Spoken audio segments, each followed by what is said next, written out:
Shalom Bapak Ibu dan Saudara, kita berjumpa kembali dalam Efrata Devotion pada pagi hari ini. Mari kita membaca dan merenungkan firman Tuhan dari Mazmur 103 ayat 17 dan 18. Tetapi kasih setia Tuhan dari selama-lamanya sampai selama-lamanya atas orang-orang yang takut akan Dia, dan keadilannya bagi anak cucu, bagi orang-orang yang berpegang pada perjanjiannya dan yang ingat untuk melakukan titahnya. Bapak Ibu dan Saudara, Raja Daud adalah orang yang sangat terkenal. Dia adalah orang yang dipuji-puji oleh bangsa Israel, seorang raja yang walaupun masih dalam usianya yang kecil namun ia dapat mengalahkan Goliat yang disebut sebagai musuh raksasa pada zamannya itu. Tetapi karena kemenangan tersebut, ia dibenci dan ingin dibunuh oleh Raja Saul yang sedang bertahta pada saat itu. Maka Daud harus melarikan diri dan berkelana di padang gurun untuk menghindari pengajaran Raja Saul. Nah, dari semua yang ia alami, ia memperoleh pengertian seperti yang telah kita baca bersama, bahwa hidup manusia adalah singkat adanya. Pemazmur mengatakan dalam ayat 15 sampai 16, bagian rumput ataupun bunga yang terlihat sangat indah di saat ia berbunga, tetapi hanya dalam waktu yang singkat. Ketika angin melintasinya, maka bahkan tidak ada lagi yang mengenalinya. Bukankah apa yang dikatakan oleh pemazmur adalah benar seperti kenyataan yang ada dalam kehidupan kita manusia? Namun seringkali manusia bagaikan bunga yang selalu berusaha untuk memupuk dan menjaga diri supaya kelihatannya dapat semakin subur dan semakin segar. Manusia seringkali berusaha untuk mencari kesenangan dan kekayaan atau kepuasan diri dalam dunia dan menganggap bahwa Tuhan tidak mengasihi manusia. Buktinya dalam kehidupan yang kita jalani tidak mulus-mulus atau lancar-lancar saja. Selalu saja menghadapi kesulitan-kesulitan hidup, selalu saja kita harus banting tulang mencari uang untuk kelangsungan hidup. Pertanyaannya, di manakah kasih Tuhan yang katanya adalah senantiasa beserta dengan kita? Contohnya Bapak Ibu dan Saudara, pandemi ini membuat orang yang berjualan harusnya memiliki keuntungan yang besar, namun sekarang mendapat keuntungan yang pas-pasan atau bisa dikatakan malah mengalami kerugian. Ada orang yang mempertanyakan, di manakah kasih Tuhan? Bukankah harusnya memberi keuntungan yang besar malah mendatangkan kerugian? Bapak Ibu dan Saudara, demikian juga dengan Raja Daud. Dalam kehidupannya bukanlah jalan yang mulus yang ia hadapi, melainkan banyak sekali lika-liku kehidupan yang menjadi rintangan dalam kehidupannya.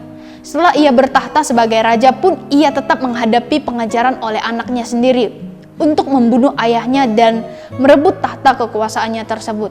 Namun Raja Daud menemukan suatu ketenangan yang kekal yang tidak dapat digantikan dan diberikan oleh dunia ini, yaitu kasih setia Tuhan yang tidak pernah meninggalkan orang yang sungguh-sungguh mau untuk datang kepadanya. Bapak Ibu dan Saudara, bagaimana kita dapat menjadi orang-orang yang memegang erat pada kasih Tuhan? Marilah kita tetap takut akan Dia. Tidak dipungkiri Bapak Ibu dan Saudara, semua orang telah berdosa, bahkan Daud sendiri pun pernah jatuh dalam dosa perzinahan dan pembunuhan. Tetapi ketika Tuhan mengutus Nabi Nathan untuk mengingatkan dia, ia tahu untuk menyesali kesalahannya dan memilih untuk takut akan Dia. Bisa saja Daud memungkiri kesalahannya dengan berbagai alasan, tetapi Daud sebagai seorang raja yang berkuasa, ia mau merendahkan hatinya untuk takut kepada Tuhan. Ia tidak menganggap bahwa ia adalah orang yang paling berkuasa atas segalanya, karena pada waktu itu posisinya adalah posisi yang tertinggi, posisi yang dimana seharusnya orang lain takut dan tunduk kepadanya. Karena ia telah mengalami dan merasakan sendiri bahwa Tuhanlah gembalaku, yang sekalipun aku berjalan dalam lembah kekelaman, ia tidak pernah meninggalkanku. Daud jelas mengetahui bahwa Tuhan yang ia sembah, Tuhan yang ia percaya adalah Tuhan yang bukan sembarangan, Tuhan yang memberikan janjinya yang tidak pernah dan tidak mungkin mengingkari janjinya. Bapak Ibu dan Saudara, yang menjadi pertanyaan bagi kita pada hari ini adalah, apakah kita telah melakukan perintah Tuhan dalam kehidupan kita sehari-hari? Ketika kita diajak atau didorong untuk datang dalam persekutuan online pada saat ini, akankah kita setia untuk datang? Akankah kita mau menyatakan kasih kita kepada Tuhan yang dimana Ia telah terlebih dahulu menyatakan kasih-Nya kepada kita? Apakah kita juga mau membagikan kasih Tuhan kepada sesama kita, yaitu dengan memberitakan kasih yang kekal ini kepada mereka yang belum percaya kepada Tuhan?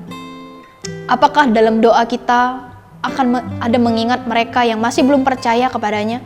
ataupun bahkan yang masih sama sekali belum pernah mendengar kabar bahwa Kristus adalah juru selamat yang hidup. Bapak, Ibu, dan Saudara, marilah kita bersama-sama dengan setia datang untuk mendoakan bagi saudara-saudara kita yang masih banyak sekali yang belum percaya kepada Kristus. Mari kita menyatakan bahwa kita adalah orang-orang yang sungguh-sungguh berpegang kepada erat kasih Tuhan dalam kehidupan kita yang telah Tuhan anugerahkan di dalam kehidupan kita. Mari kita berdoa. Tuhan Yesus yang baik, kami mengucap syukur Tuhan untuk kesempatan yang Tuhan berikan kepada kami untuk kami boleh sama-sama mendengarkan renungan pada pagi hari ini. Tuhan, kami percaya Tuhan tetap memegang tangan kami. Ajar kami Tuhan terus untuk tetap memegang erat kasih Tuhan dalam keadaan apapun, dalam situasi dan kondisi apapun yang kami alami saat ini. Ajar kami boleh tetap memandang kepada Tuhan dan tetap menjalin hubungan dengan Tuhan. Terima kasih Tuhan Yesus yang baik. Kami berdoa, kami bersyukur hanya di dalam nama Tuhan Yesus kami sudah berdoa. Amin.